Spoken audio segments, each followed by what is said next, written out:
Well, howdy, partners. Thanks for saddling on up to the Multiplayer Gaming Podcast. You struck gold, I say. Now, don't get your chaps all bunched up. This here podcast is sure to be a great time, but if you're feeling downright generous with that gold you found, think about sharing it with these here game slingers over at multiplayersquad.com. They're a fine bunch of folk and sure would appreciate you for helping the show. Now giddy up and let's have a great time.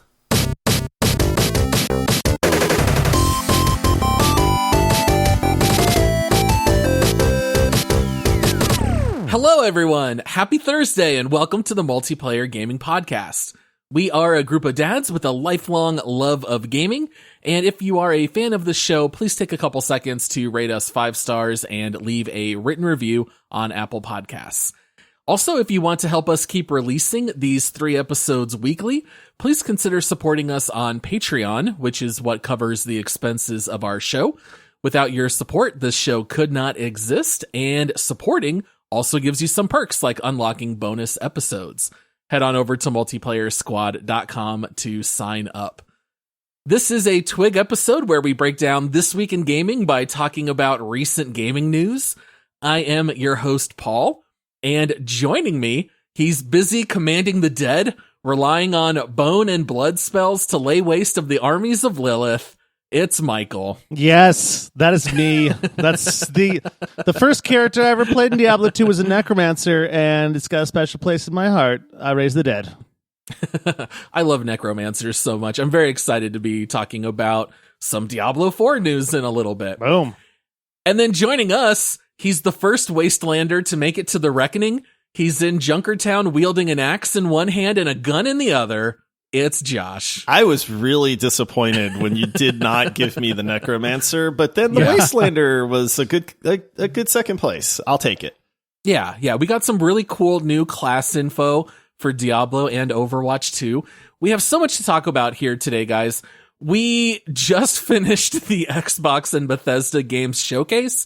It is Sunday afternoon, and we all had a chance to partake. And thank goodness, because it was a very weak 7 days of news until this showcase. So I'm glad we have some stuff to actually talk about. It's almost like they knew that this was coming, and everyone's like, we're saving our news for next week because this is going to overshadow everything else. Yeah, I mean, the Summer Games Showcase happened. You know, this is the time of year where we get a lot of game reveals, a lot of game news, a lot of updates for games that maybe we haven't heard about lately. And while there is a ton of stuff that has been revealed and shown and stuff like that, then we got the really good stuff finally. And I sat through that whole Xbox and Bethesda showcase from minute 1, waiting for the end of the show, which we're going to talk about here in a little bit. But it was worth the wait, in my opinion. Oh, yeah. See, some of us waited till it was over and then cherry-picked the parts that they wanted to watch. All right, so the main 3 things that we wanted to talk about from the Xbox and Bethesda showcase are Overwatch 2, Diablo 4, and Starfield. Where do you guys want to start? Starfield. Do we want to start with Starfield? Greatest. No, let's save it. Okay, we'll save it. We don't want to. When someone asks you, do you want the good news or bad news first? You always do the bad news first, or do the insignificant news. Since the other stuff's not as important as Starfield, we'll save that for last. All right, well, so let's start with Overwatch then. Yeah, let's do Overwatch 2. So we got a look at one of the new classes that'll be coming out in Overwatch 2. We already knew a bit about Sojourn. We had a chance to play her in the beta. And now we have some new information about the Wastelander. What'd you guys think about this new character? I was watching this video. It starts off with them just, Overwatch characters and this kind of dramatic montage. And, you're like, okay, cool. This is Overwatch 2. Are they going to show some of the PvE content? And then they really didn't. It was a lot of kind of cinematic type stuff.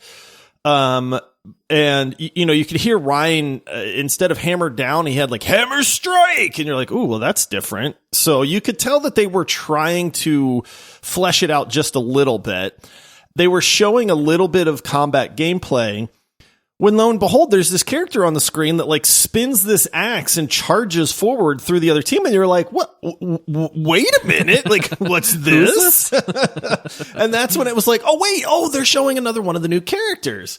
And then it went back to the same old characters as before. They were showing, the new Orisa and stuff like that. And then right at the end, again, they showed the new character with a shotgun, like, capping somebody and then spinning the axe thing again. And it was like, okay, they're definitely showing off this new character now. And then they went into this really well done, like Blizzard does with some of the Overwatch lore, where they actually get into the full like cartoon cinematics, like the character backstories, which I love those things, to be honest. And they started doing that. And that's when they showed like, hey, this is the Wastelander, aka the Junker Queen, which if you're familiar with Junkertown, she's the voice that comes over the PA in Junkertown. So we're going to get to play as the Junker Queen. Sadly, they didn't go over any of her skills or anything, which I thought was a little bit of a letdown, because I was like, well, I want to know what she does. Now, obviously, from the gameplay footage that we saw, which equated to maybe 5 seconds worth. Pretty much. Yeah, you see that she can spin her axe and charge forward, and she has a shotgun. It looks like a shotgun anyway in her other hand, and that's all we know. We also see a little bit where I think this must be inspired by the Leviathan axe from God of War, because you do see a little bit of a clip where she has thrown her axe into a player and is dragging and pulling the player toward her, and then she hits him with the axe. So I think that is also a little bit about what we'll see from that character. Which, of course, the Leviathan axe stole from Scorpion from Mortal Kombat, quite obviously. Get over here! Yes. So, I was impressed and disappointed a little bit that we didn't get more, because I was impressed with what I was seeing. And I'm with Josh, too. Sometimes I'll load up YouTube. People will make compilations of all the Overwatch lore, and you can just watch all of those little cinematics back to back to back and just kind of create the story. And it was really interesting seeing that. But the one thing that I got from the Junker Queen, the little cinematic we got, was I want to see these other people too. Are these characters? Can I play as like there was the big dude like in the mech thing? Like, I don't know. Kind of looked like a Junkertown version of Orisa or something like that, But it was cool to see. I'm sure they'll release a lot more over the next few weeks now that everyone is talking about it. Is Wastelander Australian?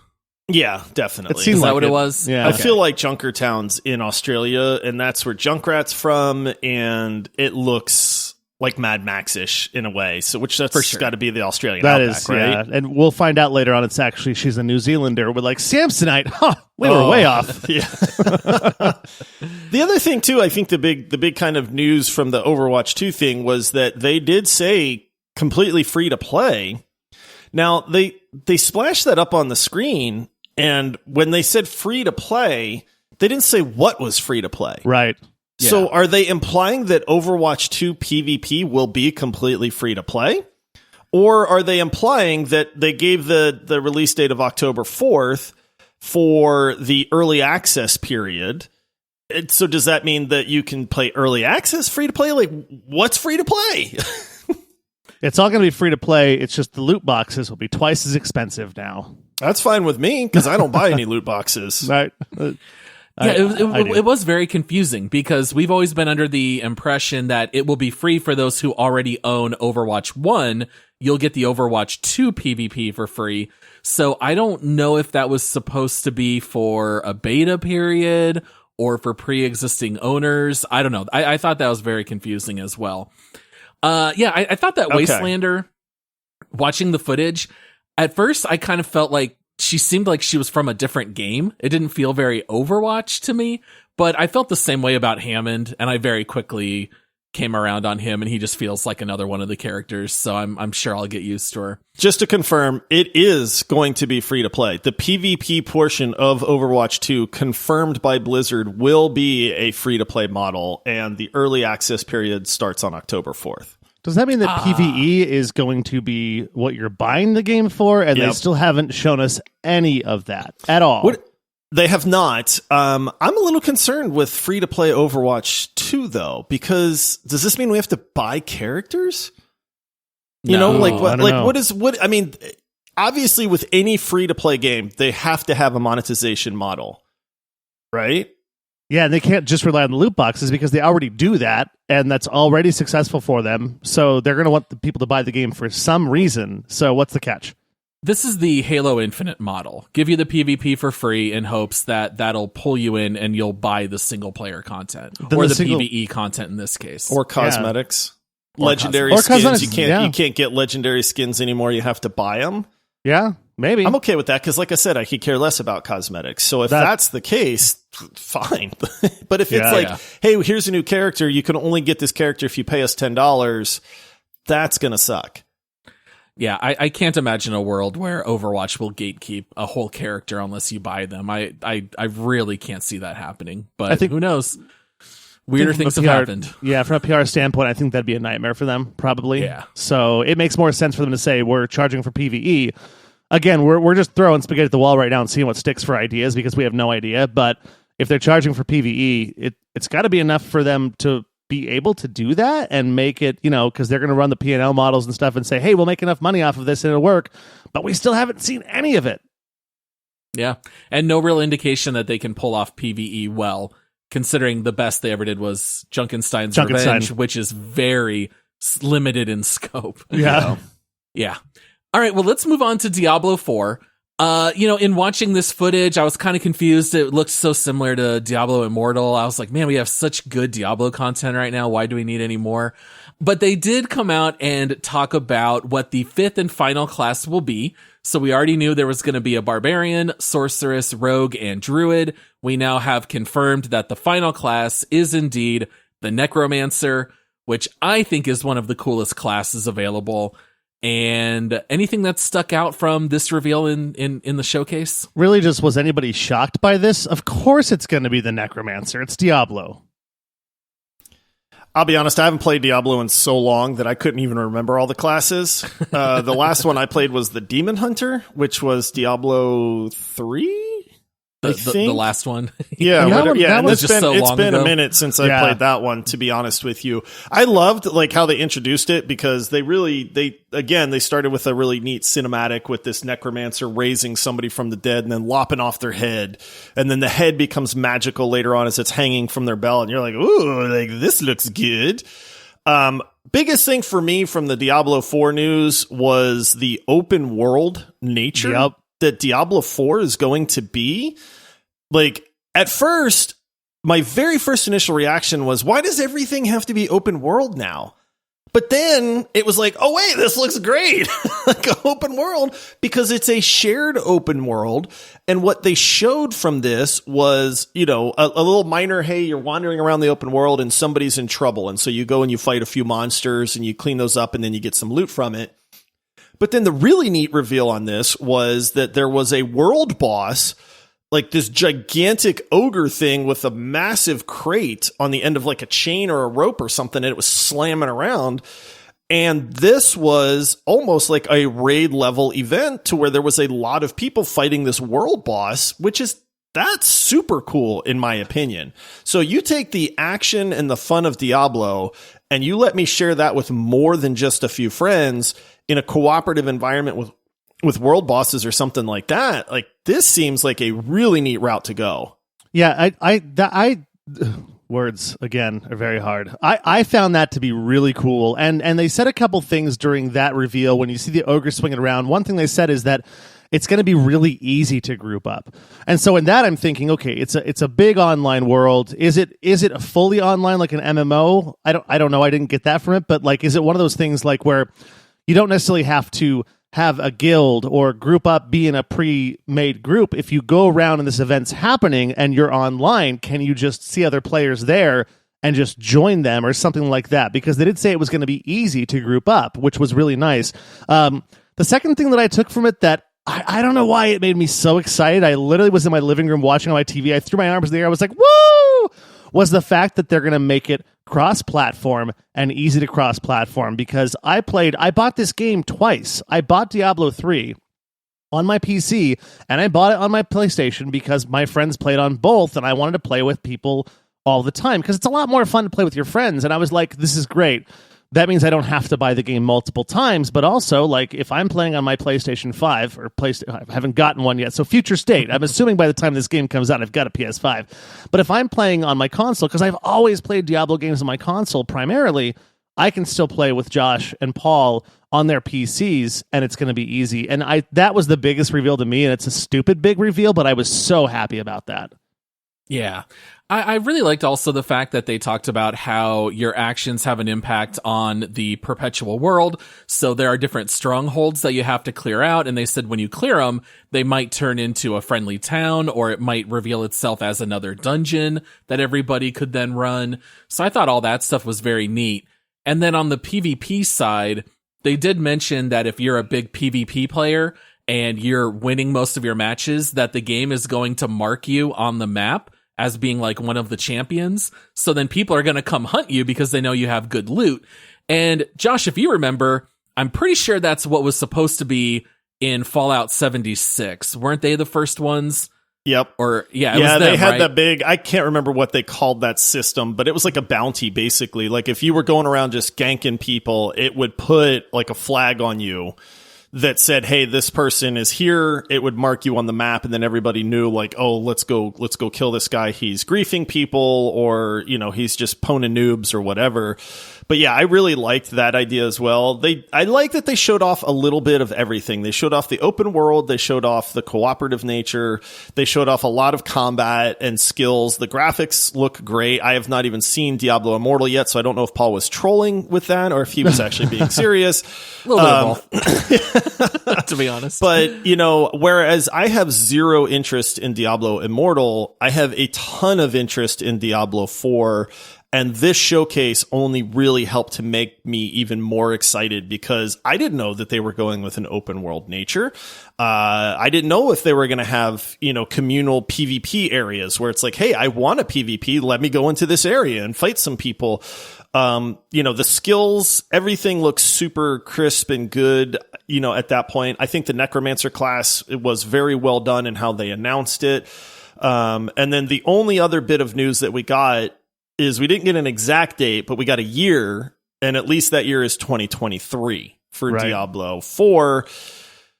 Now, here's the thing. Everything in the Xbox and Bethesda showcase, they said from the very beginning, were all games that were going to be playable within 12 months of the showcase. So that means that we're getting Diablo 4 in the first half of 2023, if they're true to their word on that.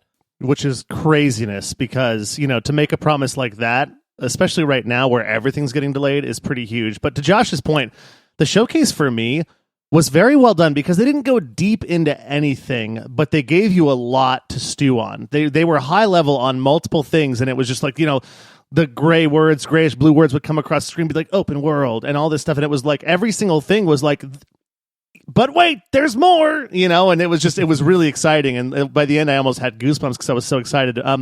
Leads me to a question, though. What both of you guys hit on was PvP. Are either one of you guys really like big PvP players in a game like this? Oh, absolutely not, Michael. I never cared about PvP in Diablo. I love PvP, man. Give me a chance to wreck other people, and I will take that chance 9 times out of 10. So basically, in this game, Josh will become a world boss because he's going to be marked on the map, and people are going to constantly go and try and kill him.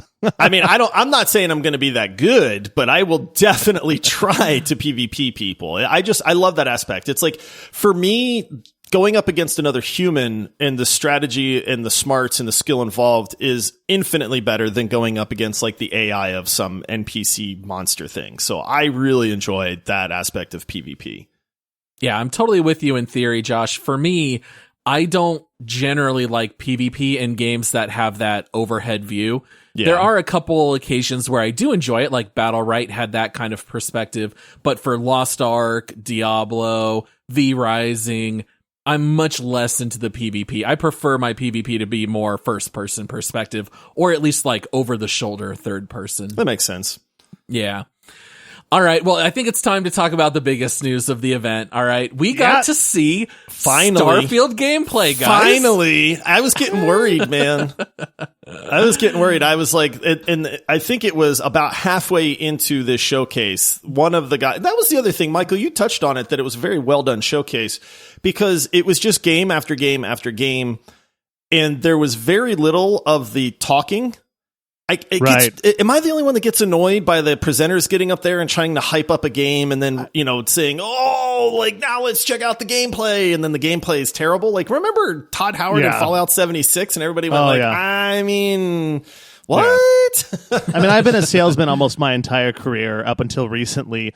And that's all I'm seeing is a salesman on a stage being like, here's what we like. Just stop talking. Show us your stuff. Right. Like, and that's what they did, which was great. They did. Yeah. Yep. So I liked that. We knew we were going to get Starfield gameplay. They said it earlier in the show. I was waiting. I watched the whole show. Paul was smart and just waited till the end and then just watched the actual clipped videos. But we knew it was coming. And when it finally showed up, it was like, this is the moment. We're finally going to see some Starfield gameplay. And I'm very curious because it started off with just showing a ship landing on a planet that looked fairly barren. There was like a research. It started off with showing Prometheus landing on the planet because I thought it looked just like Prometheus from the movie Prometheus. And then your guy gets out of the ship and then voila, we're into the gameplay aspect of it. What were your initial impressions from that?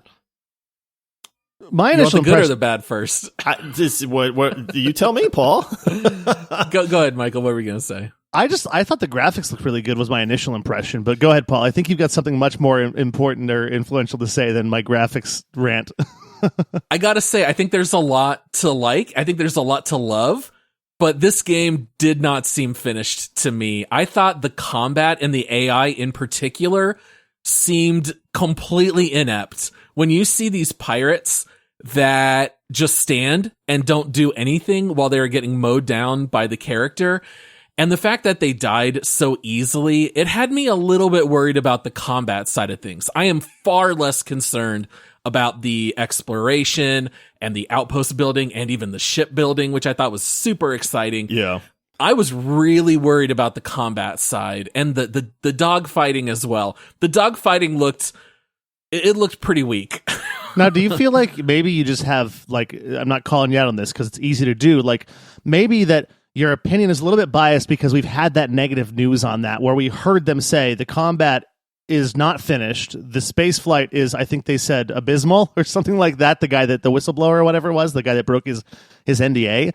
Or do you think that maybe this is just an early mock-up? They're showing you the graphics, showing you some gameplay, and they're still working on it. It'll be done. I just think it's got a little bit more work to do than I thought it probably had. I think it's still...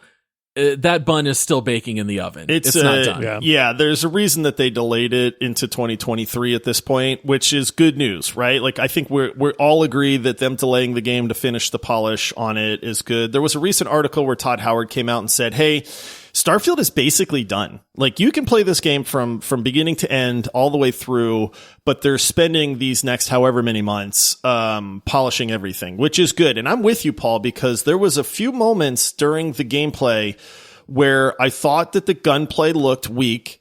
The AI was terrible. There's one part where the guy shoots a pirate. Now, these pirates are only level 2. You can actually see their number in their health bar.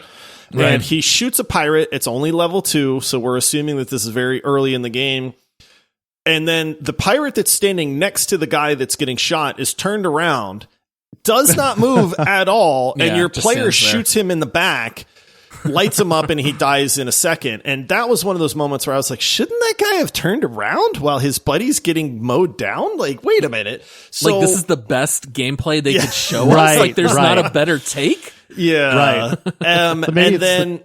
Maybe it's just from the tutorial or something like that, like we're hoping, like that's the tutorial. Here's how to shoot someone. And the other guy, here's how to shoot someone in the back who's not looking at you. Yeah. I mean, they did show your character crouch and stuff like that. And the environments and everything look really great. Where I think that this demo shined was giving you an overall perspective of what this game is going to entail, because they kind of cut back to Todd Howard and he says, hey, I don't remember the name. Was it not the Coalition or something? What was the name of the main Constellation? Group? The Constellation. There you go. They're like, so you're going to interact with Constellation, which is this galaxy-wide group of people, and here's their home world, and you go to their home city, and it looks like this massive sprawling city. And that's like, okay, this is really neat. Apparently you're going to spend a lot of time there. And then you're talking to the people. They kind of say, hey, this is your overarching quest. and then it takes you back into the stars and things like that. That's where they show off a little bit of the dogfighting, because they say, yes, you do get to actually fly your spaceship. So everybody's kind of waiting for that reveal. Right. I didn't find that super impressive, but the fact that they have all of these systems where you do have space flight, you're going to have space combat. You have landing on planets. You have foot combat, first person combat. You have exploration. You have characters, and it is, boy, is it easy to tell when you have a Bethesda character interaction, because it's like that person and their face right in front of you taking up the middle of your screen. Yep. You know, their dead eyes are staring right at you, because it's like, you know, we can't get eyes right in gaming for some reason. Right. Yeah. Eyes and teeth. What's up with that? Yeah. So, you know, all that was very, very Bethesda-ish. One thing I got very excited about, because we had talked about this, and I know Paul had mentioned this, was, you know, how big is this game? Are you going to be able to explore planets? The answer is yes. A resounding yes. 1,000 planets. In fact, they said you can travel to. There's over 100 systems and over 1,000 planets to explore, which is very neat. You're going to be able to touch base on these planets. They said you can land in the major cities or anywhere you want on that planet. And we all know the things that make games like Morrowind and Oblivion and Skyrim fantastic is all of the side content that you can find in the world. Yep. Now, when you're trying The world to program, seems alive. yeah, it seems alive. Now, trying to program that for 1,000 planets, hopefully they're not biting off more they can chew. I hope that it's not largely barren wasteland. You know, hopefully these things are inhabited and there's stuff to actually find. But yeah, I thought more than anything, this game is much more No Man's Sky than it is Mass Effect, at least in this initial gameplay footage. It seemed like the combat is there, but it's far more focused on resource gathering, exploration, things of that nature. And you do have a robot companion. I don't know about you guys. It definitely reminded me of TARS from Interstellar, where it's got a robotic voice. Yeah, it does. And Yep, it talks to you. It's kind of got like a janky design where it's like, It's you know, asymmetrical very or something too. Yeah. Yeah. Felt a little bit like TARS. But yeah, I mean, I don't know about you guys. I paused it to read all of the skill trees and all of the different background traits and things of that nature. I don't know if you guys looked a whole lot into that, but you do get a very robust character creation and you get to select different backgrounds. So some of the ones that you could see on the screen were bounty hunter, chef, guess what I'm going to pick?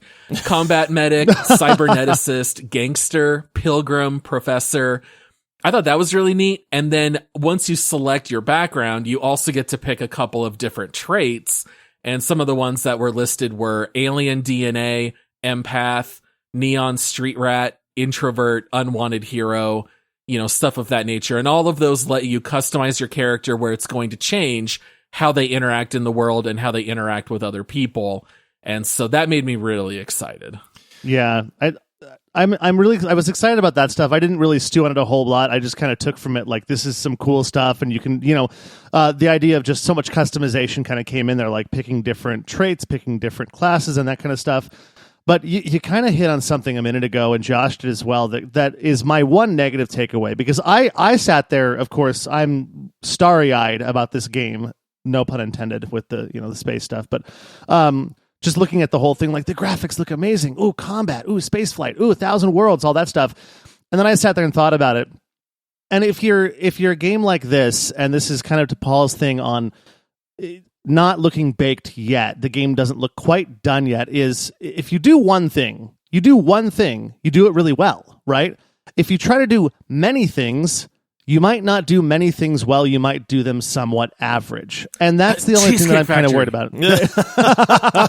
So henceforth, code name for this game is Cheesecake Factory. So because, their cheesecake is really good, but they do lots of other things and they're all mediocre. But that's my whole thing that I'm really worried about in this game, because I'm way too much looking forward to this, like big time. I'm a Bethesda fanboy, thick and thin. I've bought every game immediately or pre-bought it except for Fallout 76, just because it was very PvP based, and I'm not a PvP player, especially in a shooter. This one I will still probably buy immediately or pre-order if there's a pre-release, anything like that. But I am terrified that it's going to be mediocre jack of all trades and not really good at one thing. Like, Paul, you brought up Mass Effect is really good at that single player narrative, but you're not flying around in the Normandy like fighting spaceships and stuff and going to a million different worlds. You go to like 7 different planets in Mass Effect 1. You know what I mean? And that's just kind of my concern based on just what I was watching today again. And they didn't show us a lot about story either. Right. It was purely gameplay, which I know is the focus, but we still don't really know a whole lot outside of just the different factions. So there's not really a hook yet of what we're going to be doing. I think that this game is going to be massive, and I think that they're going to pull it off, to be honest with you. The reason I say that is if you watch the trailer for the game, towards the end of it, they started flashing a whole bunch of different things. And at some point, through your questing for Constellation, which is this big government entity or whatever, you kind of get snippets that there's some discoveries happening and that you're helping humanity. And at one point, your character is walking towards something that almost looks like a Stargate or like an atom that's spinning around really fast. It's some kind of portal or alien machine or something like that. And I couldn't help but remember them talking about those moments that they try to bake into a game, like leaving the vault in Fallout, right? And it's Step out moments. Right. And so for me, I have to wonder, are we exploring these planets? Are we doing this combat? Are we doing these quest lines? And then we're going to like uncover this alien technology and we're going to teleport through that. And that's one of those major step out moments, because that would be insanely cool if they pull it off in the right way. And if there's one thing we know about Bethesda games, they have these huge worlds, but they populate them. Like, right. I mean, look at Skyrim and Oblivion and Fallout and all of these games. The worlds are huge and they're filled with things. And so going off the beaten path is sometimes more rewarding than doing the main quest line a lot of times. And I feel like they can pull it off. If there's a developer that can, I would give Bethesda that chance to do that. And that's the main thing. No Man's Sky, 15 gajillion planets, and there's nothing on them other than some cool looking plants and maybe a weird creature. So it's like, what good is that? If you have 1,000 planets that I can explore, but nothing for me to do, it doesn't matter at that point. But Bethesda, I feel like, knows how to put stuff out there and make it to where I don't land in the city, I land on the other side of the planet, and now I found something cool. That's my hope anyway. Yeah, I have that same hope. In watching this trailer, I did not get greatest game of all time vibes, but I also didn't get this game's going to fail vibes. I kind of just felt like, okay, I can see we're not quite there. We've got to tweak some things with optimization and make everything a little more janky fluid. Still too. That was the other thing that jumped out to me, is a lot of the animations felt like they were running at like 30 frames a second, where the rest of the game was running at like 60 frames a second, and it was a little jarring. Yeah. The last thing that I did like is that they did talk about the skill tree, and you will select abilities within the skill trees. And then by using those abilities, they will rank up over time and get stronger. And I've always loved that system of leveling up as opposed to just spending experience points. Let me get better as I get more practice. And to me, that has always just made the most sense. And it's the most like organic experience. So I thought that was a good sign too. Yeah, like real life practical application, this is how it is. You're not going to spend life experience points to become a better carpenter. You're going to practice carpentry and be better at it. Yeah, go make a chair and then make a bed and make a table, and you're going to get better. No, but I ate lots of food today. I'm going to spend my food eating points in carpentry. Yeah. Well, yeah, I do think I will probably play a chef. They did show that you unlock more recipes. Cooking seems to be a part of it. If I get to fry up some, alien life forms, I'm all about it. Or some fish that you just caught, some alien fish, Paul. We know you love fishing in games. Sure. Yeah. 100%. All right. Well, we are actually out of time for today. So if you guys want, you can go check out the Xbox and Bethesda game showcase. I know we had a blast. If nothing else, I would strongly recommend looking up the Starfield footage, since this was a first look at what the game actually is. And we'll have a quick take episode on Saturday. And then on Monday, we will have, is that one a bonus round? A bonus round. Yeah, that'll be a bonus round for you guys. Can't wait till we get to that one. And until then, happy gaming, everybody.